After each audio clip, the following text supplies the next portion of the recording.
Olá, bom dia! Seja bem-vindo ao ND Agro deste domingo. Dá só uma olhadinha nos destaques da edição de hoje. Produtores do oeste do estado fabricam cachaça artesanal, realizam todas as etapas, começando pela colheita da cana. Santa Catarina comemora 7 anos de reconhecimento internacional de área livre de peste suína clássica. Certificação permitiu acessar os mercados mais exigentes do mundo. Maior produtora de mandioca para a indústria, a região sul conta com o apoio da Epagre no melhoramento genético das cultivares. Troca de profissão e mudança de vida. Vamos conhecer a história de uma bancária que resolveu virar produtora de morangos. Fique com a gente que tem tudo isso e muito mais a partir de agora.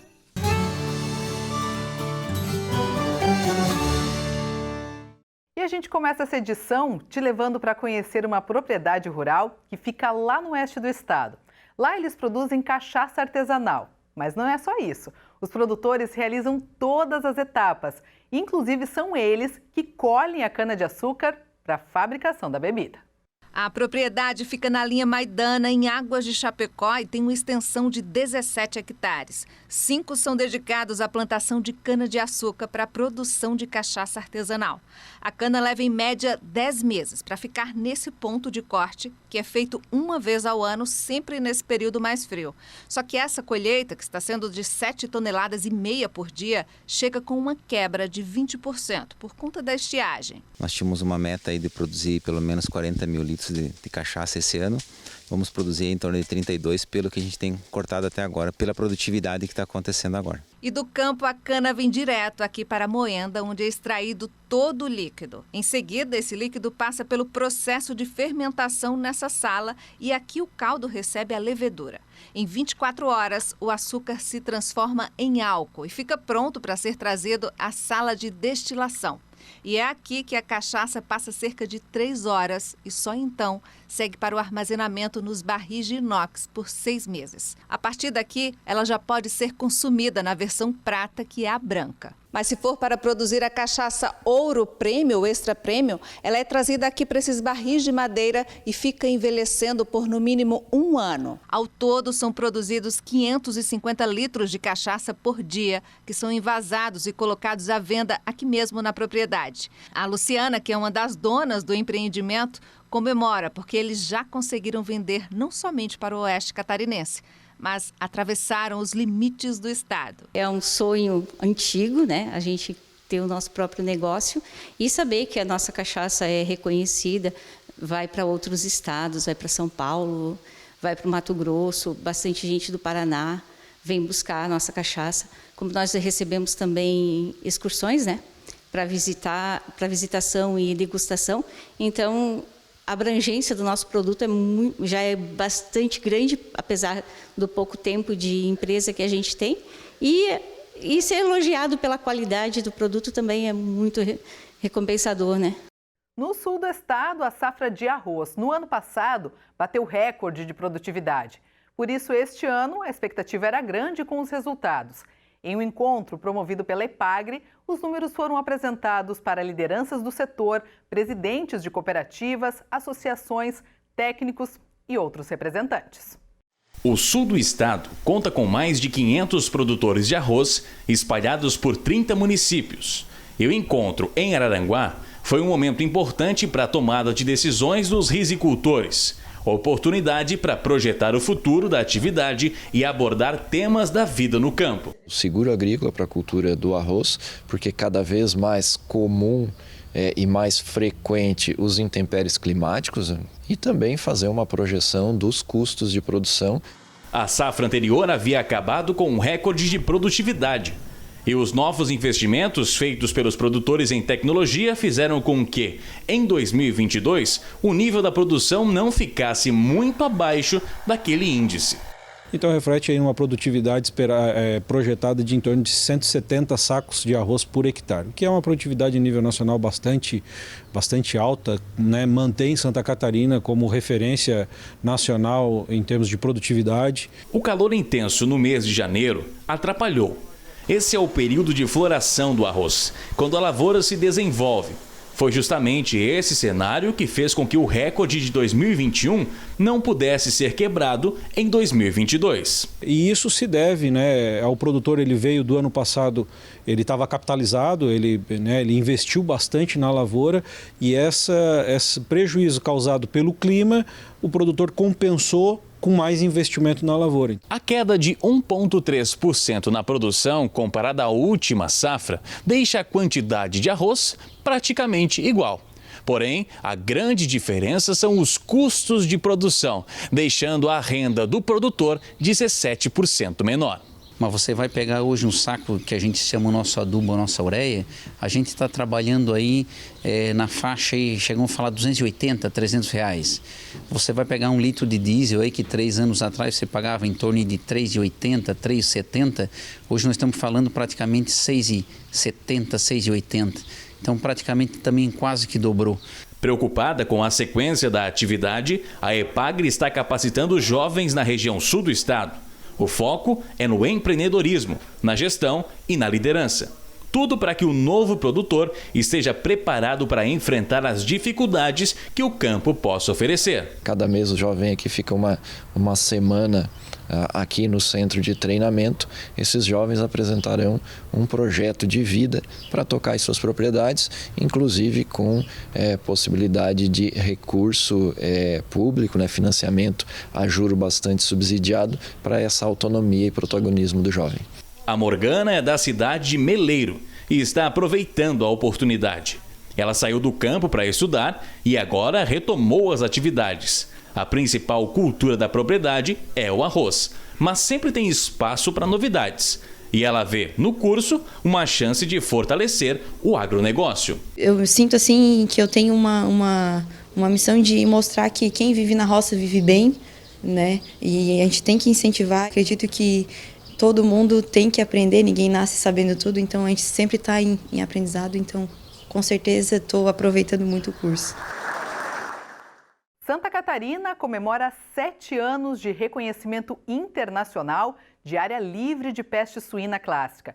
Certificação importante que permite o estado acessar os mercados mais exigentes do mundo. Veja na reportagem da série Made in Santa Catarina como é o trabalho de prevenção feito pela SIDASC para manter a doença longe das fronteiras catarinenses. O Eliezer, médico veterinário da SIDASC, veio hoje até a propriedade do Daniel, produtor de suínos em Braço do Norte, para um procedimento de rotina.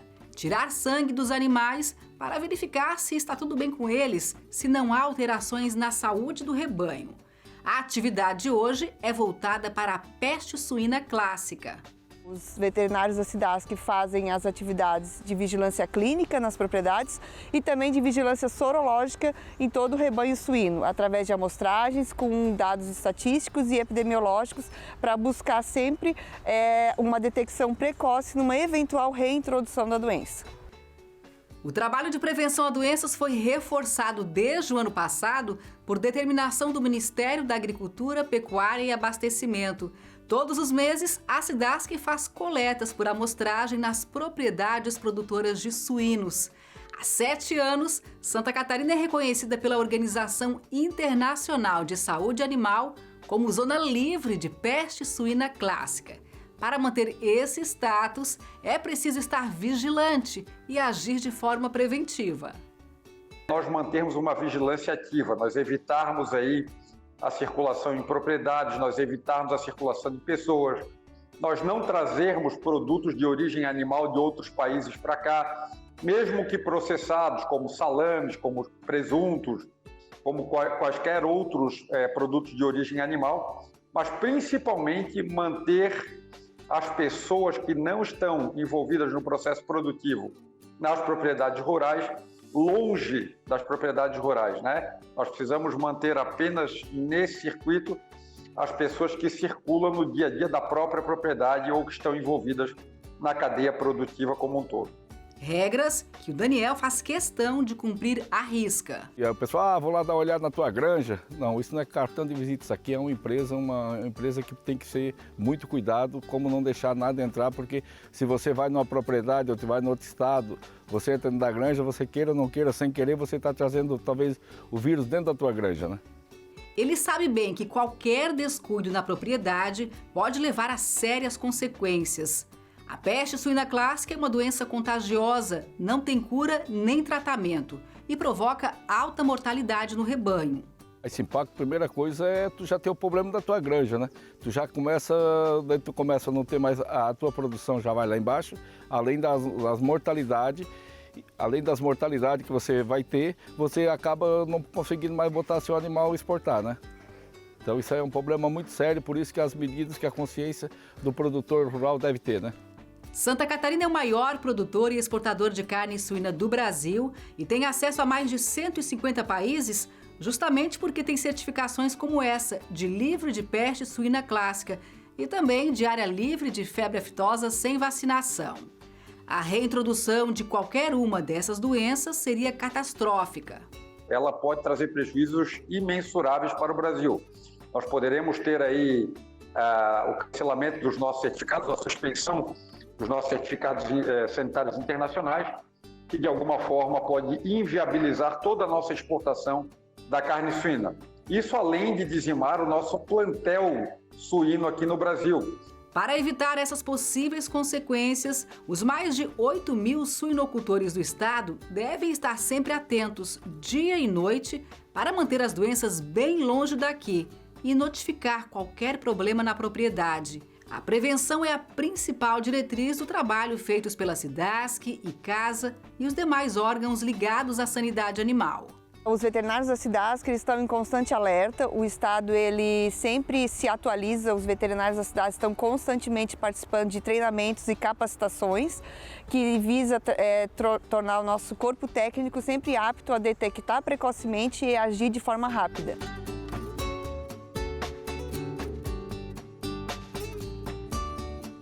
Maior produtora de mandioca para a indústria, a região sul conta com o apoio da EPAGRE no melhoramento genético das cultivares. Testes são feitos constantemente no campo experimental para entregar ao cliente um produto cada vez melhor e com mais qualidade. O sul do estado é o maior produtor de mandioca para a indústria em Santa Catarina. O tubérculo produzido aqui é transformado em farinha de diversos tipos. A mandioca de indústria, ela é mais voltada para a fabricação de farinha ou para a extração da fécula, né? E ela não é indicada para o consumo in natura. Ela tem um teor de ácido cianídrico um pouco maior do que o aipim, que é o de consumo in natura. E só que esse ácido cianídrico ele é perdido, ele é volatilizado com o processo industrial, então não tem problema. O produto é tão importante que chega a ser o carro-chefe da agricultura de algumas cidades da região. No município de Sangão, disparado é a principal cultura que a gente tem agrícola, é a mandioca. Sabendo da importância da mandioca para centenas de famílias, a EPAGRE investe em pesquisas e testes para melhorar a qualidade e a produtividade na lavoura. Tudo é feito no campo experimental da EPAGRE, na cidade de Jaguaruna. Aqui são testados em torno de 200 clones anualmente, né? Numa busca por esses clones que atendam às demandas e com várias características que a gente tem que trabalhar e estar em cima para que a gente possa atender essa demanda dos produtores de forma que ele possa ter um maior rendimento da sua lavoura e a indústria, para quem vai vender o produto, também possa ter um maior rendimento industrial. Os clones testados no campo experimental são depois levados às propriedades da região. Aqui nas terras da família Silva, por exemplo, eles trabalham muito com a variedade Sambaqui, que se adaptou muito bem para esse tipo de solo mais arenoso. Por aqui já são plantados cerca de 25 hectares do cultivar. As terras de areia elas são assim, uma lavoura mais arriscada, né? Quase de tempo, seca. Depende muito assim, do terreno. Esse é um terreno mais arenoso, assim, o vento atrapalha bastante na hora assim, depois quando ela está nascendo, né, assim, na forma do nascimento, aí depois até que vai, mas é bem diferente, assim. Assim como em qualquer cultivar, o tipo e a qualidade do solo interferem na produção. Por isso que, além dos testes, essa troca de informações entre o produtor e a EPAGRE é tão necessária. É preciso que as pesquisas realizadas sejam aplicadas no campo, levando em consideração a experiência e a vivência do agricultor. É uma forma de trazer toda a pesquisa que é feita na Estação Experimental de Uruçanga, né? A gente traz e leva para esses produtores, para eles estarem se aprimorando, para estar evoluindo mais na atividade. Tanto produtividade como teor de amido, até outras características como resistência às principais doenças da região, e a própria arquitetura de plano também a gente é levado em conta. Uma das variedades que tem crescido em área plantada é a chamada mandioca de 2 ciclos. O tubérculo fica na terra por 18 meses. Mas optar por esse tipo tem que ser uma decisão bem planejada. É que o dobro do tempo não significa necessariamente o dobro do rendimento. O que a gente espera é que pelo menos de 60% a 70%, assim, 70% a mais de produtividade por ficar no campo, já estaria num patamar ideal. Por quê? Porque não há o dispêndio do produtor com a renovação da lavoura, né? Com os tratos culturais de plantio. A colheita da mandioca de 2 ciclos acontece em um período interessante para a indústria, o que ajuda até mesmo num preço melhor para o produtor. Então nós trabalhamos com a seleção de variedades de clones aqui que tem esse potencial.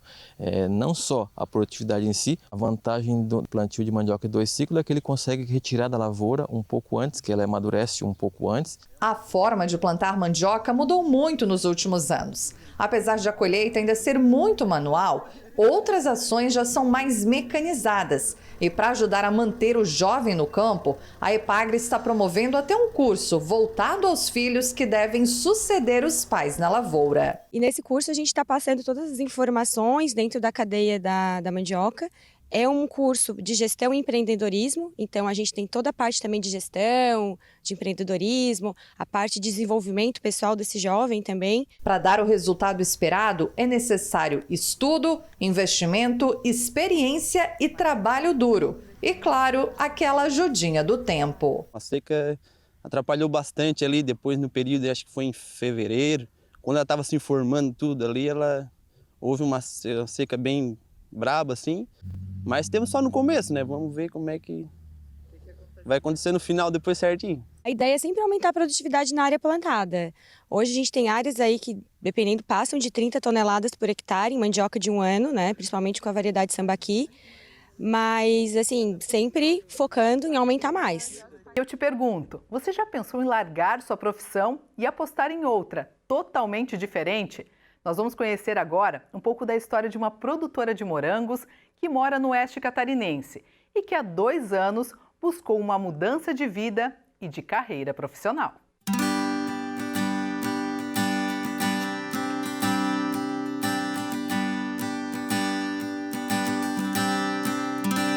São cerca de 2.000 mudas de morangos chilenos e espanhóis, nessa propriedade que fica na linha da Dan, em São Domingos. A depender da estação do ano, a colheita é bem expressiva para a pequena produtora. É que ela já chegou a colher 20 quilos por dia na primavera. Só que como estamos no período mais frio, esse número cai um pouco.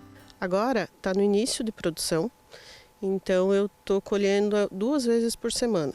Ainda está colhendo pouco, né? Mas depois, em primavera, verão, aumenta bastante. Ele dá uma florada mais forte, aí você colhe mais.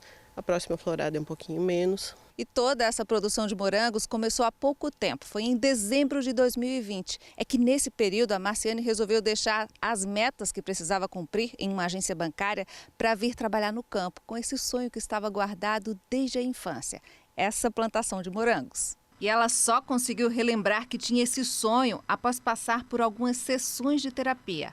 É que por conta do antigo trabalho, que para ela foram 12 anos exaustivos, Marciane acabou desenvolvendo síndrome do pânico. No banco eu vivia estressadíssima, né? Era um trabalho muito acelerado, porque como eu trabalhava com o numerário, a gente precisa ser muito ágil.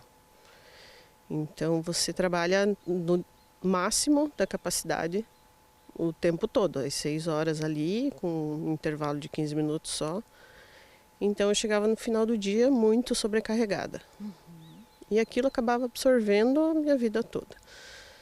E eu fui desenvolvendo o transtorno do pânico E aí, em terapia, o psiquiatra me perguntou o que eu gostava de fazer e eu não soube responder. Aí começou a cair a ficha e eu fui buscar o que eu gostava. E aí eu revi minha vida desde a infância, assim, desde criança. E os morangos sempre estiveram presentes. E foi nesse momento que a vida da Marciane mudou. Inclusive, ela morava em outro estado e retornou ao oeste catarinense para tentar se reencontrar. E aqui, ela passou a cumprir as próprias metas e não as que eram impostas a ela. Agora eu sei o que eu quero. Eu tenho um objetivo claro, eu tenho as minhas metas que eu determino e eu vou cumprir, de acordo com o que eu posso e do que eu gosto. Então, assim, a qualidade de vida aqui no campo é indescritível.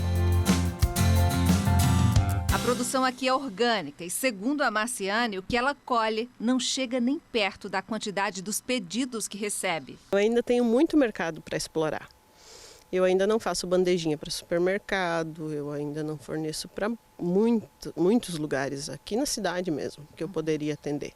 Sempre os pedidos são muito maiores do que a produção, então eu pretendo ampliar bastante. Assim, eu pretendo chegar a 5.000 mudas, se possível, no ano que vem ainda. O cuidado é diário, né? Não pode abandonar nunca o morango, você precisa estar sempre... Eu sempre digo, o morango é quase vaca, porque você tem que estar constantemente, todo dia, de manhã, de tarde, às vezes de noite, cuidando dele. E além do cuidado com os morangos, o que a Marciane faz questão de deixar bem claro é que, por enquanto, não importa quantos quilos da fruta ela consegue colher. O que ela realmente leva em consideração é viver a nova vida que escolheu para si. Quando você faz uma coisa com amor, o retorno vem. Pode demorar um pouco, mas assim, não há dinheiro que pague a paz. Nada compensa você estar fazendo o que gosta, de acordo com o que você quer, de acordo com as metas que você traça. Tem que tomar uma dose de coragem, fazer terapia, que é muito importante, para você se descobrir, porque até então eu não me via, né, na roça, no campo. E eu me descobri aqui de uma forma, agora já com 40 anos, que eu nunca imaginei. E eu estou vivendo muito bem, a qualidade de vida aqui é fantástica. Esse é o melhor momento da sua vida? Com certeza, é o melhor momento da minha vida.